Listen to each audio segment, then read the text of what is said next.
नमस्कार विद्यार्थी मित्रांनो, तुम्हा सर्वांचं आपल्या या नवीन YouTube व्हिडिओमध्ये खूप खूप स्वागत आहे.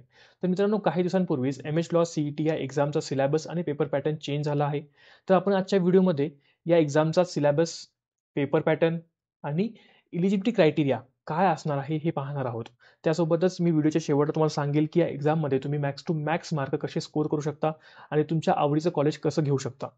तर चला मित्रांनो, हा व्हिडिओ शेवटपर्यंत नक्की बघा, कारण की या व्हिडिओमध्ये मी तुम्हाला बऱ्याचशा गोष्टी सांगणार आहे जेणेकरून तुम्हाला हे एक्झाम क्रॅक करणं खूप ईझी जाईल.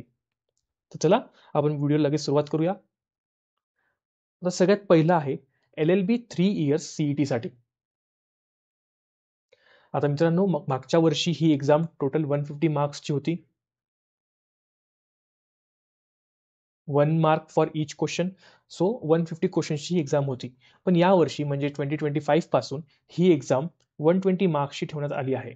म्हणजे 120 क्वेश्चन्सची. आता यासाठी त्यांनी प्रत्येक सेक्शनमध्ये काही नंबर ऑफ क्वेश्चन्स ॲड आणि काही नंबर ऑफ क्वेश्चन्स डिडक्ट केले आहेत. तर तुम्ही ते बघू शकता. सेक्शन्स आहेत जसे की legal aptitude and legal reasoning, general knowledge and current affairs, logical and analytical reasoning आणि इंग्लिश. प्रत्येक सेक्शनचे इथे नंबर ऑफ क्वेश्चन्स दिले आहेत आणि for each question 1 mark assign केला आहे. तसंच इथे मार्क्ससुद्धा दिले आहेत. त्यासोबतच ही जी एक्झाम असेल ती कंप्लीटली एम-सी-क्यू बेस्ड असेल, ज्याच्यामध्ये तुम्हाला 4 ऑप्शन्स भेटतील आणि एक चांगली गोष्ट म्हणजे या एक्झामला कोणत्याच प्रकारची निगेटिव्ह मार्किंग नाहीये. ही एक पूर्ण एक्झाम तुम्हाला 2 तासांमध्ये कंप्लीट करायची आहे. आता 120 क्वेश्चन्स इन 120 मिनिट्स म्हणजे तुम्हाला एका मिनिटाला एक प्रश्न सोडवावा लागेल ऑन अन ॲव्हरेज. आता त्यासोबतच ही एक्झाम तुम्हाला दोन्ही लँग्वेजमध्ये देता येईल. ती म्हणजे इंग्लिश आणि मराठी आणि या एक्झामचा मोड कंप्लीटली ऑनलाईन असेल. आता हे झालं 3 इयर्ससाठी. आता आपण बघूया 5 इयर्ससाठी. एल-एल-बी 5 इयर्ससाठी. यामध्ये सेक्शन्स आहेत legal aptitude and legal reasoning, general knowledge with current affairs, logical and analytical reasoning, English आणि बेसिक मॅथेमॅटिक्स. त्यासोबतच या सगळ्या प्रत्येक सेक्शनचे नंबर ऑफ क्वेश्चन्स तिथे दिले आहेत आणि इथे मार्क्ससुद्धा दिले आहेत. आणि सिमिलर गोष्टी आहेत इथे पण. तुम्हाला परत एम-सी-क्यू बेस्ड एक्झाम आहे ही. त्यासोबतच निगेटिव्ह मार्किंग बिलकुल नाहीये. ही सुद्धा तुम्हाला एक्झाम 2 अवर्समध्ये कंप्लीट करावी लागेल आणि त्यासोबतच तुम्हाला इंग्लिश आणि मराठी या दोन्ही लँग्वेजचा साथ भेटेल आणि ही एक्झाम कंप्लीटली ऑनलाईन असेल.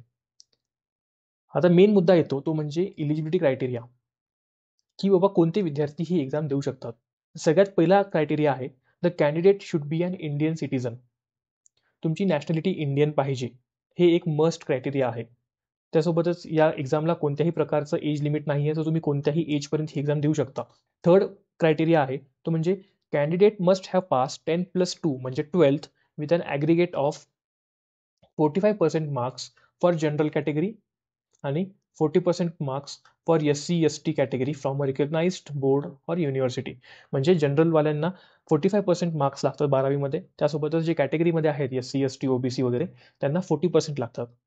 आता हा मित्रांनो, हे क्रायटेरिया खूप नीट लक्ष देऊन बघा, कारण की बरेच लोकं हे क्रायटेरिया मिस करतात आणि मग त्यांचं मेन जेव्हा तुम्ही फॉर्म भरता तेव्हा तुम्हाला हा एक त्रास देईल.